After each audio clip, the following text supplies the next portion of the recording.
Sir నమస్కారం sir. నమస్తే అండి. సార్ పిఠాపురంలో మొన్న ఉద్రిక్త పరిస్థితి అయితే నెలకొంది సార్. అటు జనసేనకి అండ్ టీడీపీకి అక్కడ నాగబాబు గారు ఒక ఈవెంట్లో భాగంగా వెళ్ళడం జరిగింది. అయితే టీడీపీ కార్యకర్తలంతా కూడా జై వర్మ జై జై వర్మ అంటూ నినాదాలు ఇవ్వడం, వాళ్ళకు పోటీగా అటు జనసేన వాళ్ళు కూడా జై జై జనసేన జై పవన్ కళ్యాణ్ అంటూ వాళ్ళు నినాదాలు ఇవ్వడం, వీళ్ళ మధ్య ఒక ఆధిక్య పోరైతే నడిచింది సార్. ఆ తర్వాత వీళ్ళపైన టీడీపీ వాళ్ళపైన ఎవరైతే అరిచారో, ఎవరైతే వీళ్ళపైన ఇబ్బంది పెట్టారో వాళ్ళపైన కేసులు అయితే నమోదు చేశారు.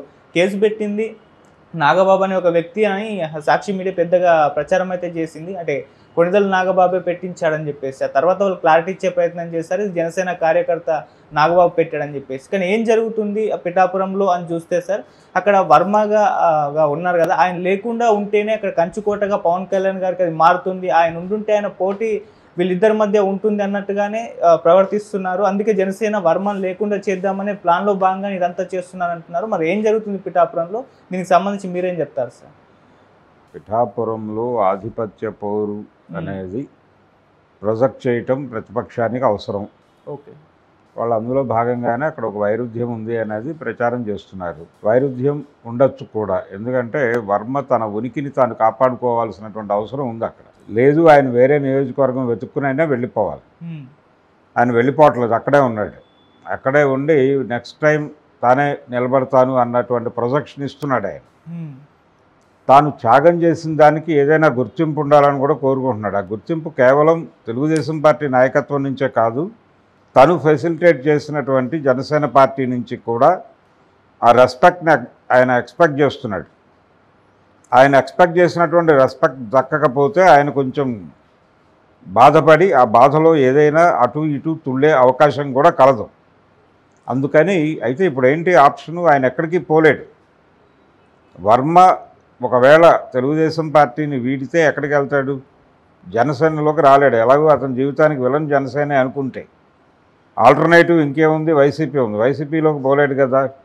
అందుకని ఆయనకి ఇస్తామన్నటువంటి పదవులు ఇవ్వటంలోనూ తాత్సారం చేస్తున్నారు. ఇతని నియోజకవర్గాన్ని నమ్ముకుని ఉన్నాడు. ఈ నియోజకవర్గాన్ని నమ్ముకుని ఉన్నంతకాలం ఇతనికి ఏదో మేలు చేస్తే సరిపోతుంది. అతని పర్సనల్ లెవెల్లో ఏవో కొన్ని ఆయనకు ఫేవర్స్ చేసేస్తే ఉంటాడు అలాగే అనేటువంటి ఒక అభిప్రాయం ఏవైనా తెలుగుదేశం పార్టీ నాయకత్వంలో ఉందా? వాళ్ళు పవన్ కళ్యాణ్ని సీరియస్గా ఫెసిలిటేట్ చేయాలని అయితే అనుకుంటున్నారు. ఆయనతో ఇప్పుడు ఘర్షణలు పడాలి, ఎవరో ఒక ఎమ్మెల్యే, మాజీ ఎమ్మెల్యే గురించో లేకపోతే సీటు త్యాగం చేసిన ఎమ్మెల్యే గురించో జనసేనతోనో పవన్ కళ్యాణ్తోనో గొడవ పడాలని టీడీపీ అనుకోవడం లేదు. ఎందుకంటే వాళ్ళకు తెలుసు ఈ మైత్రి బంధానికి జీవనాధారం పవన్ కళ్యాణ్ అనేది వాళ్ళకి స్పష్టంగా తెలుసు. అందుకని వాళ్ళు క్లియర్గా ఆ ఏరియాలోకి వెళ్ళరు. ఏది వాళ్ళకి కేంద్రంలో సినిమా మారుతోంది అనే పరిస్థితి వస్తే మాత్రం పవన్ కళ్యాణ్ని క్షమించరు, పవన్ని క్షమించరు, బీజేపీని క్షమించరు. కానీ అప్పుడు వాళ్ళు సెక్యులర్ అయిపోతారు. హిందూ మతం గురించి కూడా మాట్లాడరు. అప్పుడు కేంద్రంలో సీన్ మారుతోంది అనే ఇండికేషన్ కనుక టీడీపీకి ఉంటే, లేనంతకాలం వాళ్ళు పవన్ కళ్యాణ్ మీద ఏగవాలినా ఊరుకోరు. ఆ ఏగ తెలుగుదేశం ఏగైనా సరే చంపేస్తారు. అంతగా కమిట్మెంట్ చూపించాలి అని అనుకుంటున్నాడు చంద్రబాబు. అనుకోవడం వల్ల కేసులు పెట్టగలిగారు పోలీసులు. కేసులు పెట్టిన తర్వాత అది కొణిదెల నాగబాబు మరొక నాగబాబు అనేది ఒక కాంట్రవర్సీ వాళ్ళు రైజ్ చేశారు, వైసీపీ వాళ్ళు. అది కాదు అని చెప్పుకునే ప్రయత్నం వీళ్ళు చేస్తున్నారు. సరే, ఆ గొడవ పక్కన పెట్టేస్తే వర్మ చేయవలసింది ఏంటి? ఎప్పటికప్పుడు ఇలాంటి ఒక గొడవ రైజ్ చేసి తనని తాను న్యూస్లో ఉంచుకుంటూ తనకు కావలసినటువంటి పనులు, ఇప్పుడు దీని వెనకాల ఒక అనునయ కార్యక్రమం నడుస్తుంది కనిపించకుండా. ఈ అనునయ కార్యక్రమం సందర్భంగా ఆయన కొన్ని ప్రతిపాదనలు చేసి వాటిని పొంది సైలెంట్ అవుతాడు. మళ్ళీ 4 రోజుల తర్వాత రైజ్ అవుతుంది ఏదో ఇష్యూలు. ఇది ఆయన జీవన ఒక రకంగా ఆయన జీవన విధానంగా మారిపోయింది వర్మకి. అలా కొనసాగుతాడు ఆయన, అది అనివార్యం. దానికి ఫిక్స్ అయిపోయినట్టుగా కనిపిస్తున్నాడు ఆయన. ఒకరోజు నేను త్యాగం చేశాను అని చెప్పి అడ్మిట్ చేస్తాడు ఎక్కడో, కానీ నాకు దక్కింది ఏమిటి అని కూడా ఒక ఆవేదన వ్యక్తం చేస్తాడు.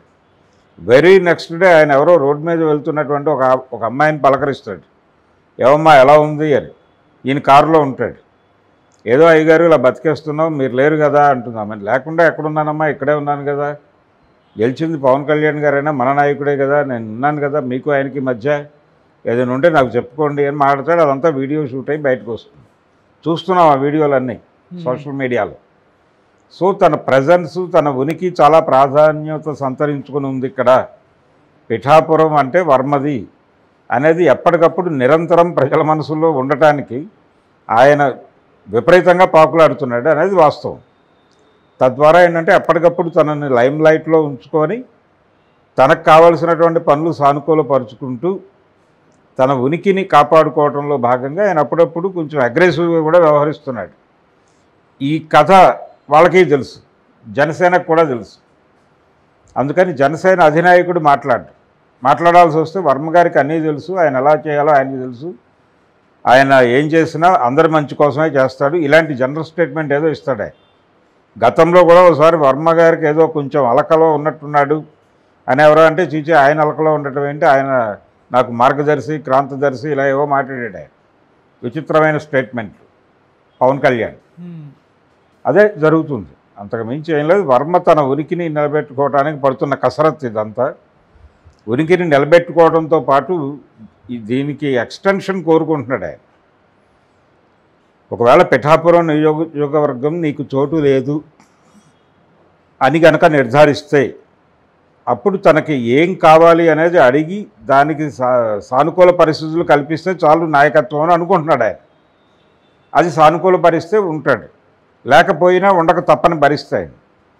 ఎక్కడికి పోలేడు, జనసేనలోకి పోలేడు, వైసీపీలోకి పోలేడు, సిపిఐ సిపిఎంఎల్లోకి అంతకంటే వెళ్ళలేడు. కాబట్టి కళ్ళు నవరంధ్రాలు అలా మూసుకుని అక్కడ కూర్చోవడం తప్ప మార్గం లేదు ఆయన.